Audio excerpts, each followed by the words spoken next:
กราบสบายดีพี่น้องปองปายอายสายยิงกล่าวทักทายสบายดีพี่น้องคู่คนเนาะครับเนาะมีว่าเราเป็นทางโซนยุโรปทางสปปลาวแล้วก็พี่น้องประเทศไทยบ้านเฮาตามที่เมื่อวานนี้เฮาก็ได้ลงคลิปเนาะ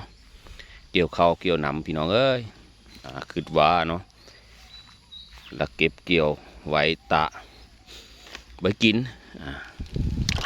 เบิ่งพี่น้องเมื่อคืนนี้พายุฤดูร้อนเฮาพี่น้องน้ำท่วมแต่ก็ยังดีที่เฮามีผ้าใบหรือว่ามีผ้ายางเนาะ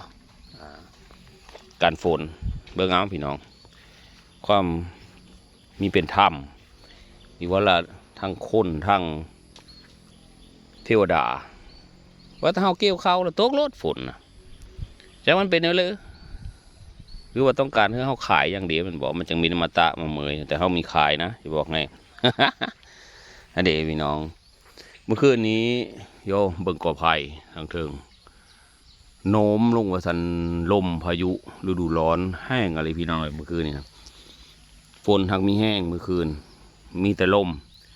แต่ว่าตอนเช้ามาตกเอาประมาณ9 โมงนี่แหละคือ9 โมงกว่าฝนเริ่มตกนะครับแล้วก็เธอหนำอ่างตกกับตกมีแห้งนะฮะตกไปปล่อยตกเลยตกตั้งแต่ประมาณ10 โมงจน3 โมงแรงเฮาละยุดเฮาละมีแดดผมก็เลยลงมาคลิปปั่นพี่น้องเบิ้งนี่คือเกษตรกรเนาะพี่น้องเนาะคำว่าเกษตรกรนี่ปัญหามันมินิเมนแต่ว่าค่าปุ๋ยค่ายาค่าไถค่า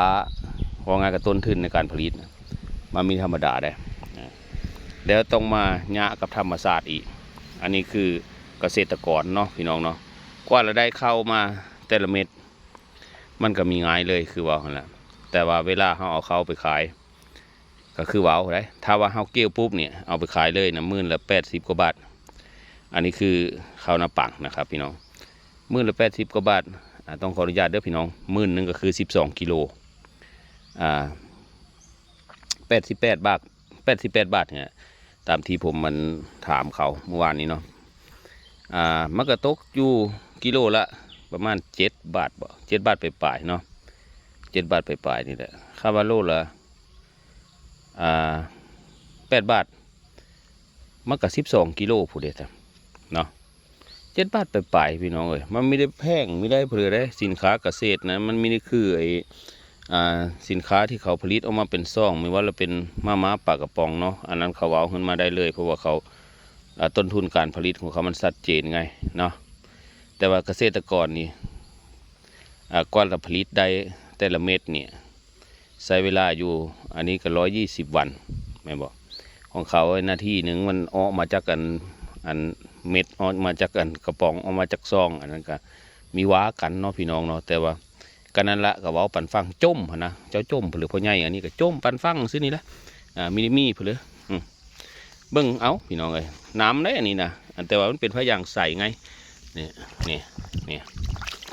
มันเป็นพยางใสไงมันก็เลยเวลาเขาถ่ายมันก็เลยว่าโอ้มันขาวซื้อมันเริ่มมันใสซื้อบริแมนได้พี่น้องเลยพยางมันใสมื้นเพื่อผมจังละเผยถ้าว่าเผยมื้อนี้กะย่านว่าหรือว่าเผยเลยบอกพี่น้องยกคลิปจังละเผยเนาะไหลน้ำอันนี้อ๋อพอเหื่อมันมีได้พี่น้องเลยตัวบนนะที่มันเป็นเน่าๆนั่นนะที่คือไอ้มีน้ำน่ะมันเป็นเหื่อของเขาเพราะว่าเขาที่เต็งกันไว้เมื่อคืนนี้เนาะบัดนี้เหื่อเขามันก็ออกแต่ว่าน้ำน่ะมันไม่ได้ลงไปดอกน้ำในเรือมันก็มีถือเข้าเฮาดอกแต่สิ่งสำคัญคือเขาย้ำมันสืดนะ เพราะคันเขามันตามีแห้งเนี่ยมันก็ยังมีปัญหาเนาะพี่น้องเนาะอันนั้นละมันก็เป็นไปตามนี้เนาะพี่น้องมองนี่แห้งคักพี่น้องโอ้เป็นอ่างเลย เป็นอ่างน้ำเลยนะมีเป็นอ่างสุกุสีเลยพี่น้องเลยนี่เป็นอ่างน้ำเลยโหนะธรรมดาบอกฝนตกเขาเรียกว่าปัญหาของเกษตรกร เฮาก็ตะไว้อยู่ในหลังเฮือนเฮานี่แหละเนาะมีได้ไปตะมองอื่นมีร้านตะมีเพื่อดอกเฮาก็ตะเก็บไว้อยู่ไว้กินนะอย่างน้อยๆคือผมเว้าเนาะพี่น้องคันเฮามีข้าวเฮาก็พอได้อุ่นขิงคันเฮามีข้าวอยู่ในเหลานะแต่ว่านี่ละปัญหาเทวดาก็เป้ยจักรวาลนี่เลยเนาะอันมือเฮามีเกลียวมีได้ตกได้คันพอแต่เฮาเกลียวข้าวแล้วบ่มาเลยนะมันเป็นเพลที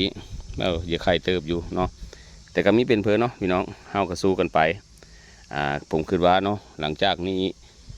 มันก็คือละมีฝนคือละมีมาดูปานนั้นเนาะเพราะว่ายั